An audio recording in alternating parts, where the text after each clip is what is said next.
Some people play the bass, And some people play the conga. but I'm about to play. This chimichanga. Could you please enlighten me on why the window outside is broken? Huh? Oh, I didn't know that. Oh, really? So you didn't break the window? No, I actually haven't been outside today. You know what I hate more than anything, David? I hate when you lie to me. No, but I'm actually telling the truth. Ow, Mom! Mom, please! Ow! Ow! Oh, stop! Please stop!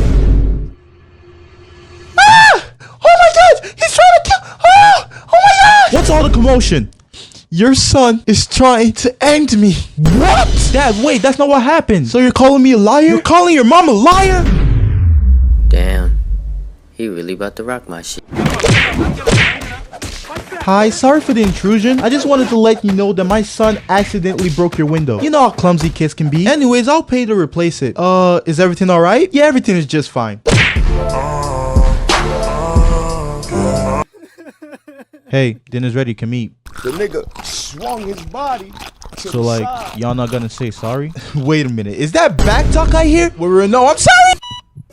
If you couldn't tell, I have African parents. And believe me when I say, they will test the limits of your patience to the extreme. And I didn't know this till I was much older, but apparently, everyone has a universal experience when it comes to African parents. So if you do, please leave a comment about the experiences with your parents. Because to be honest, I love reading y'all's comments.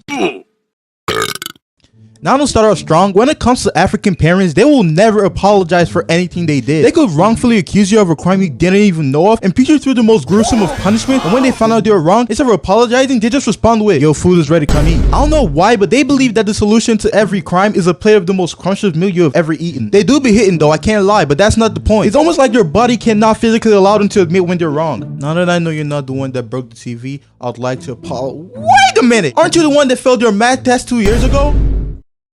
Yeah, sometimes they could just remind you of something you did like 10 years ago and beat you just for that. Like, bro, why are we opening old wounds? Is your ego that big that admitting to being wrong becomes a crime? Now I'm actually getting tight. Speaking of tight, let's talk about how tight my joints get with all the punishments we have to go through. So let's say you did something bad, like really bad. I'm talking absolutely criminal. Like, let's say slamming the door on your parents.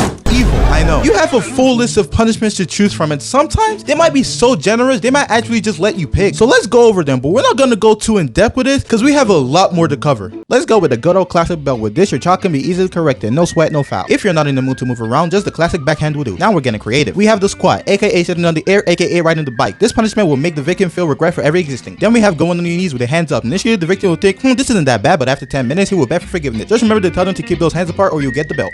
Then we have the African classic, picking the pen. You assume this position at an obtuse angle, making sure to stay perfectly still, but this is very impossible. Thank you for joining us in this week's episode of The Worst African Punishment, and we'll see you in the next one. African parents and inflicting bodily and mental damage is like peanut butter and jelly, or buildings and but most of these don't even be our fault. They just be so strict for no reason. Like, is you good, mud? Now, if you're an African brother, Wakanda forever, you were told some, if not all of these. You can't get dressed because you look homeless, you can't get tatted because you're not a gangster, and no, you can't hang out with your friends because they sell drugs. Which, mind you, the moment you mess up, they will compare you to the same friends they claim to be bad influences. But that's beside the point. You also can't get piercings because fudge you, and a whole list of things we can't say, do, where, or places we can't go. But you know where you will go? A whole lot of African events. Like, seriously, it feels like there's one every week. Whether it's a graduation party, a wedding, or just a random get-together, someone is always throwing, and my parents are always dragging us to it. And sometimes we could be the one that's throwing the party. I remember at some random party we hosted, I got tired of talking to randoms. They claimed they were there when I was young and bathed me for some reason. So I went upstairs to hop on some good old Call of Duty, and I catch this random kid playing on my console. So after drop kicking him out of the window, I pick up my controller to find it covered with Cheeto dust and grape juice. Bro, someone about to be having the chit chat we have in Jaeger. Now, if you're in an African household, you have no other choice than to go to college. And if you're going, you only have 4 major fields of study you can be a part of. You can either be a doctor, a lawyer, an engineer, or a failure. From when you're a kid, they'll drill this into your mind. If you're watching this and you're in college, there is a possibility that you're in the major because of your parents, which is fine if you still enjoy it, but if you don't, I don't know what to tell you. Another thing that African parents love to say is, when I was your age, basically just trying to say that when they were our age, they were much better than us. They're gonna be like, when I was your age, I had to walk barefoot, go into the river, fight against lions and bears, climb my Everest, cross the Red Sea, just so I can go to school, and I was still the top of my class. And the worst part is, I actually believed it. As a kid, I genuinely thought I was gonna have to fight in the war just so I could get to school. African parents seem to have this unique ability to find any reason to beat your ass, even if you do exactly what they tell you to do. How many times have I told you not to play soccer in the house? Huh? How many times have I warned you of the consequences of playing indoors? I'm sorry. Don't talk back when I'm talking to you.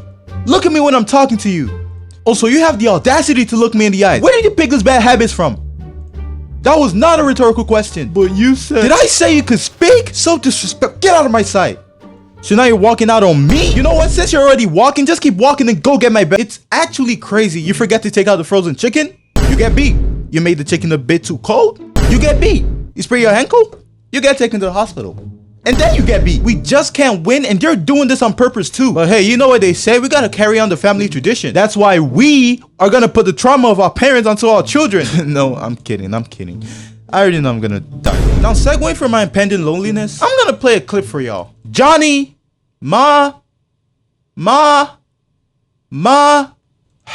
Yes, Ma? Get me the remote. It's in your hand. Yes, my left hand. I want you to put it in my right hand. What the fuck? Now, if you watch this and now you feel like causing unwarranted violence, congratulations, you're African. For some reason, African parents are so good at rage baiting. Like those little trolls on the internet that claim that anime is mid. Yeah, the flipping useless heathen, they pale in comparison to African parents. You know how annoying it is to get yelled at and then come back 2 hours later to see your mom still standing there, yelling about what you did 2 hours ago? Yeah, it's crazy. I will say, growing up with African parents is definitely an experience. Like, there's a lot of things I wish was different, and I wish we had more freedom to do some certain things. And I also wish we had a chance to explain ourselves before just resorting to the belt. So many misunderstandings. But you know what? I don't think I would have it any other way, because at least I know it comes from a place of love and affection for us. They try their best to give us a good life, even though their methods might not be the best. If you've watched to the end of the video, call your mom, your dad, a loved one, and just let them know that you love them. Thanks for watching, and I'll catch you in the next video. Later. Relax. I just need to get to the door. All the way over there. Oh, come on. Run. I dare you. On my dare homies, you ain't gonna do it. On my dare homies, you ain't gonna do it. So I take a deep breath, calm down, and I hit the jets, bro. Oh, you think I'm gonna sit there and let him turn me into a cut of steak, hibachi style? Oh, hell no. Oh, word? I bet. So I'm running and he's chasing right behind me, and I'm pretty sure he called me the hard R. I don't know, I was scared as hell. Anyway, so I make it and I close the door right behind me before he gets in. Oh, you lucky. Oh, I'ma get you. Oh, you lucky. I'm gonna be puffing on your pack, little nigga. Who gave you the pass? What, you wanna take it from me or something? Nah, you got it. Yeah, that's right. But I'm that nigga, I won't never change. Rubbing off